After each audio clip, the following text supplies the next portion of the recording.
wala na, finish na. Iglesia ni Cristo, nilusob ang Senado. Mga senador hinarang na ang impeachment. Ayan, syempre itong balitang ating matutunghayan ngayon ay nagmula kay Philippines Trending News at ito po ang inyong lingkod na si BT na magbibigay ng reaksyon at komento dito sa video na ating matutunghayan ngayon.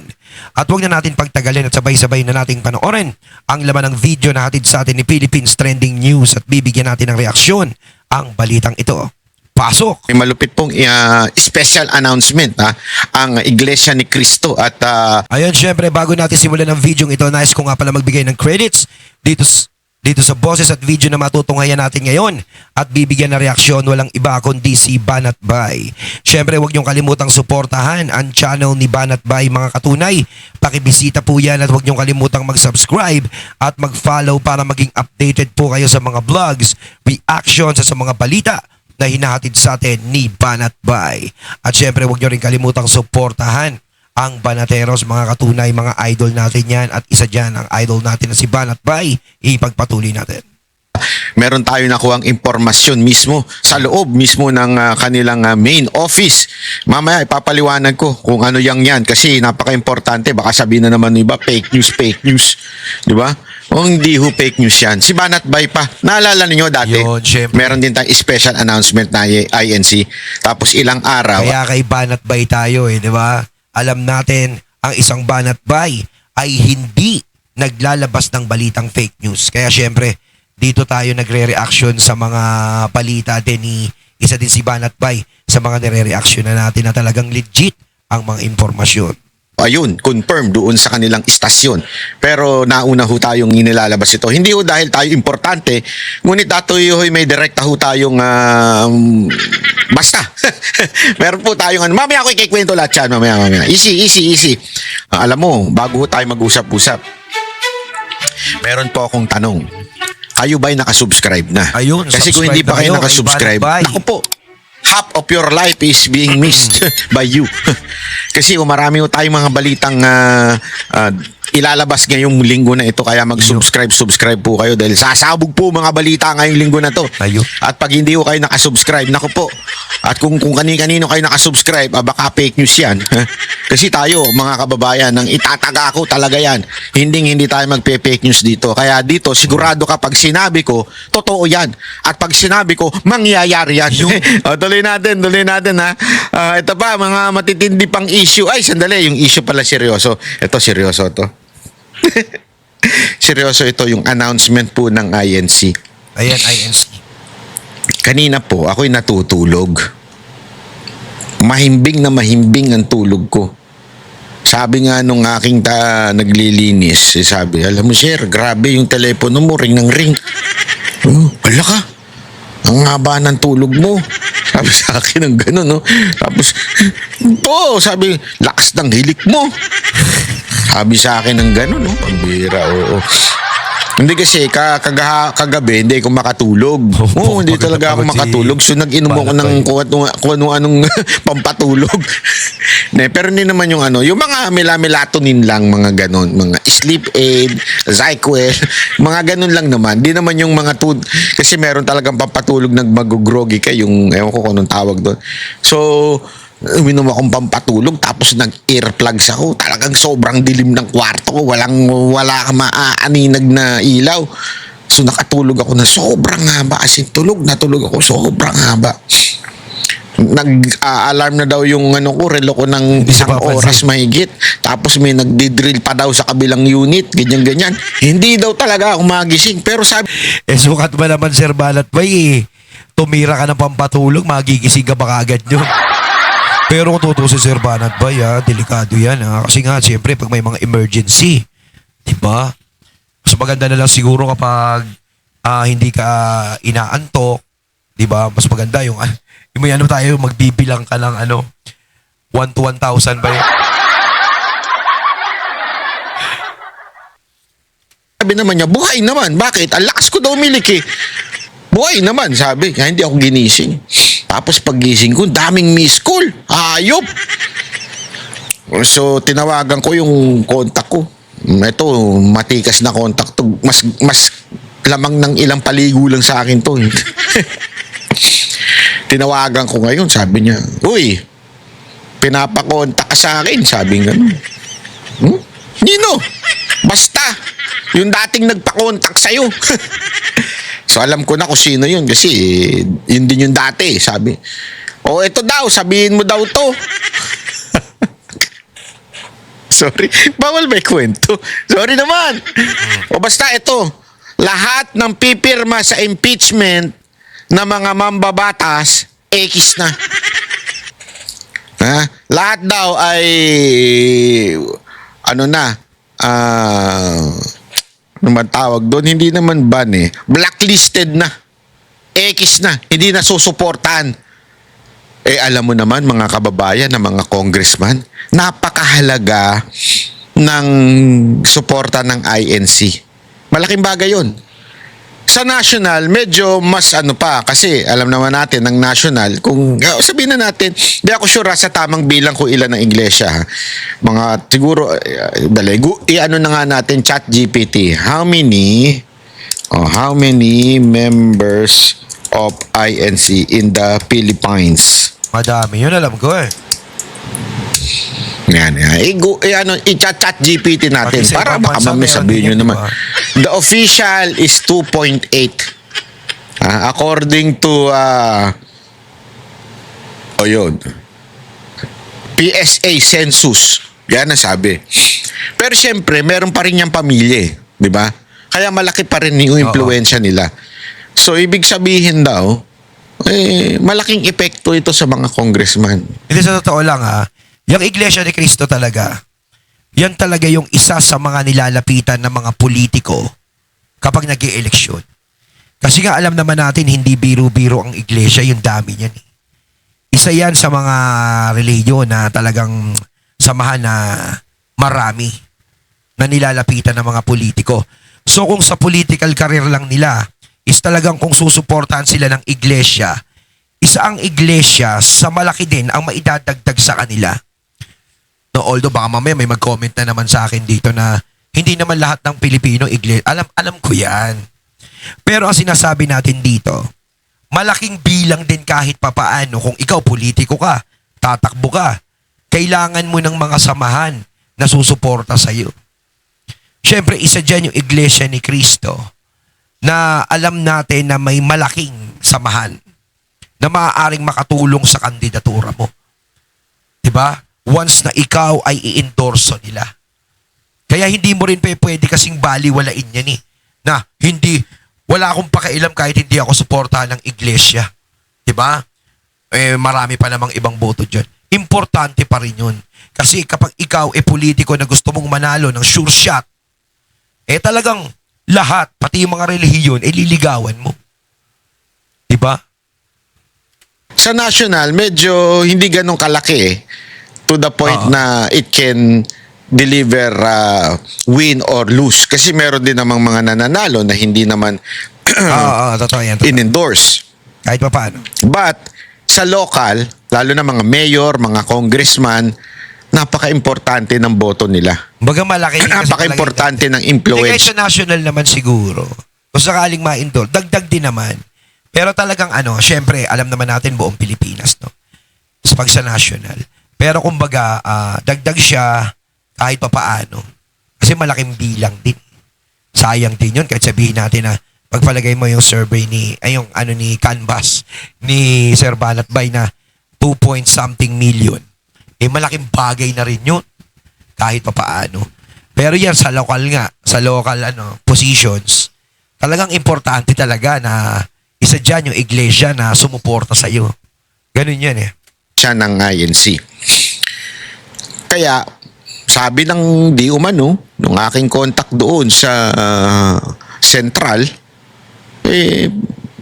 banggitin ko daw na ang lahat ng boboto pabor sa impeachment ni BP Sara Duterte ay blacklisted na. Wala. Cancel na. Di ba? Kumbaga parang bantaan Kumbaga doon sa kamera, kung hindi ka pipirma, wala kang pondo. Eto naman. Kapag ikaw pumirma, blacklisted ka. So, ibig sabihin nun, wala na. X na. So, iparating yan sa lahat ng mga congressman. Kasi ngayon, merong pinalabas ang mga congressman. Ang lahat daw, sabi according to other source from the Congress, ito naman, galing sa isang congressman, sabi lahat daw ng hindi pipirma para i-impeach si BP Sara Duterte, hahanapan ng baho, dahil alam naman natin, marami dyan mabantot, at ilalabas at kakasuhan. Yun ang pa-blackmail daw sa mga congressman pag Aba, hindi na hindi na yung bayad ng pera ha. Kumbaga naman ngayon parang pang-blackmail. Talagang sila ginagawa nila lahat para bumoto yung mga matitinong congressman sa impeachment ni VP Sara.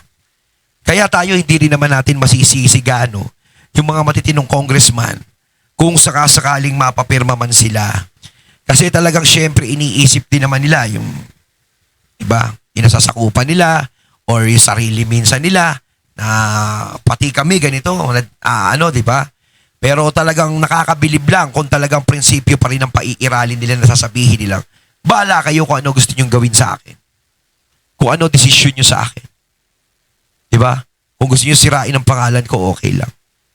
Basta ako, dito ako sa tama, hindi ako pipirma. Pero sa tingin ko, bihira yung ganun talaga. Pero kung mas marami yung maganon, di mas maganda. Pero talagang napaka-unfair ng nangyayari ngayon. Nakikita natin dito sa camera is talagang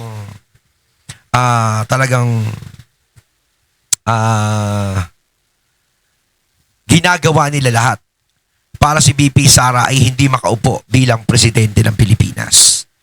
Pero ika nga ni Trilon, once na si BP Sara, nagsalita si dating Senator Franklin Trilon, once na si BP Sara ay makapasok o makalusot sa lahat ng impeachment na yan, sa lahat ng ikinakaso sa kanya, matik na siya na ang presidente ng Pilipinas.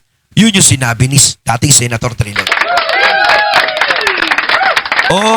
Kahit naman ako, yun ang ramdam ko Maglabas nga sila ng kalaban ni BP Sara kung sino pwede. Hanggang ngayon wala pa tayong nakikita. At malamang wala pa silang napipisil. Kaya nga ganyan ang gusto nilang mangyari. Gusto nila ma-impeach si BP Sara. Diba? Kasi kung meron silang choice, kung meron silang option o panlaban kay BP Sara, hindi na para sunugin nila yung kilay nila dyan. Hindi para mag-aksaya sila ng oras. Kaso wala Diba? Hindi sila makumpiyansa sa sarili nila. Wala silang maisip na pwedeng itapat kay BP Sara. Kaya sila na lang mismo gumagawa ng paraan. Kaso itong paraan masyadong madumi. Masyadong dirty tactics ang ginagawa nila. hindi kayo pumirma sa impeachment ni BP Sara. Napanood ko lang yan isang araw Tapos ngayon, nakatanggap po tayo ng ganyang balita. Sabihin mo, sabi ko pa nga, naku, patay tayo dyan, baka mamaya masunog ako dyan. Kaya lang, kilala ko itong kausap ko. Itong kausap ko, matikas to. Yung nagbigay ng impormasyon sa akin,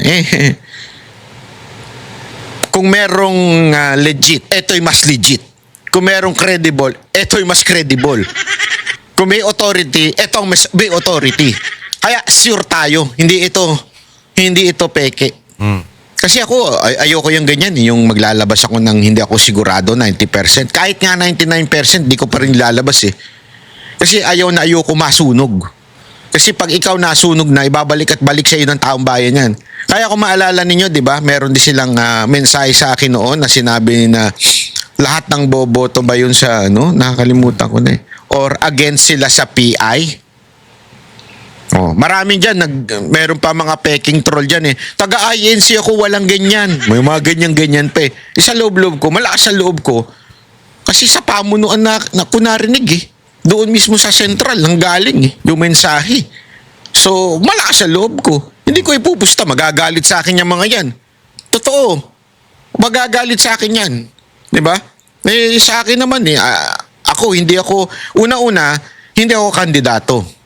Hindi ko kailangan na sumipsip sa kanila, pero ayoko rin na magalit naman sila sa akin. 'Di ba? Bakit? Tama. Kasi marami sa kanila ang ating followers nanonood dito. Malamang pinapanood nila ito ngayon. Hindi, tsaka tama naman si Sir Banat Bay. Gaya niya, syempre, Iglesia ni Cristo, ang binabalita niya tungkol dyan sa mga ganyan. Kailangan talaga as in 100% is talagang legit. Kasi nga, syempre, maaaring may masabi sa kanya ang Iglesia ni Cristo. Once na hindi naman pala yun ang sinasabi nila, wala naman pala sinasabing ganun, syempre siya yung mapuputukan. Diba? Kaya mas maganda talaga yung ginagawa ni Sir Banat Bay na talagang 100% sinusure muna. Siyempre tayo din, nire-reaction lang natin to. Kahit naman tayo gusto natin, yung mga balitang nire-reaction natin is talagang yung solid. Yung solid talaga na talagang alam natin na galing dun sa mga tao na talagang sure talaga. Diba? Kasi tayo reaction, tapos nire-reaction natin sila. Diba? Kumukuha tayo ng balita, nire-reaction natin kung ano yung sinasabi nila, binibigyan natin ng opinion, no? Kaya kailangan din maganda rin yung ano natin.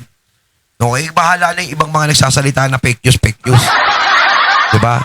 Kaya katulad ko, reactionist, nire-reactionan ko kung ano yung mga balitang nadidinig ko.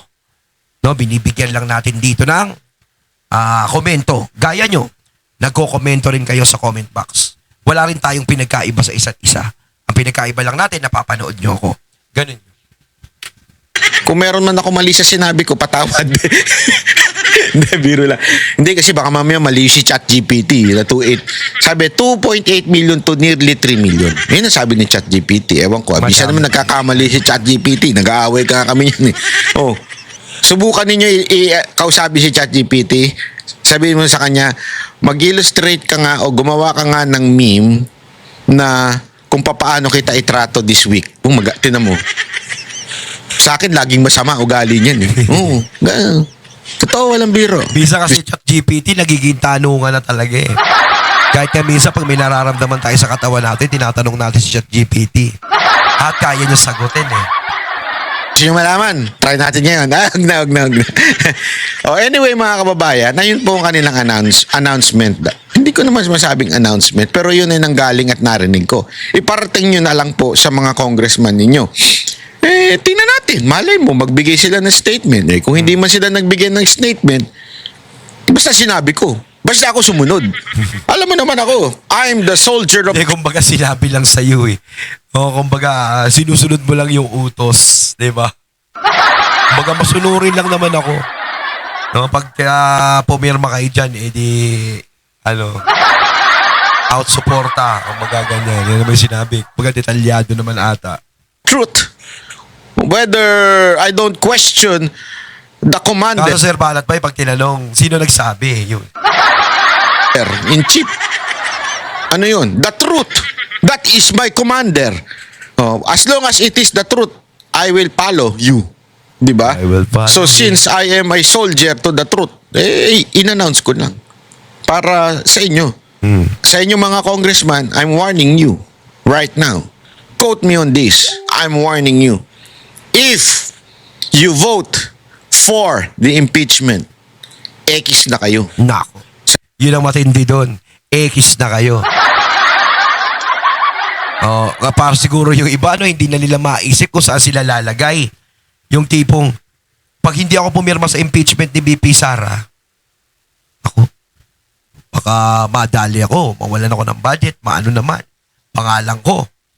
Tapos pag pumirma naman ako, out din ako sa suporta ng INC, parang gano'n. Parang ang gulo sa isip, no? Hirap talaga maging politiko. Kumbaga, mag-retire ka na lang bilang congressman pag Hindi, kumbaga, pagsubok lang sa kanila yan. Dito malalaman kung prinsipyo o pera. Ano ba talaga ang dapat mauna? Yun ang importante doon. Mag-isip ka. Sa grupo na ito, bahala kayo sa buhay niyo. Ngayon ang masasabi ko sa inyo. Kayo na ang bahala. Kung ayaw nyo ninyo sumunod, di wag. Karapatan nyo yan. Pero walang sisiyan na hindi kayo na-warningan, ha? Na-warningan kayo. Okay? Ayun, at ating natungayan ng video na nagbula kay Philippines Trending News. At syempre natungayan natin ang boses at video na yun na binigyan natin ng reaksyon na nagbula kay Sir Banat Bay. Kayong mga katunay, anong masasabi nyo tungkol dito? Comment lang po kayo sa comment box. So once again, I'm BT and I'm out.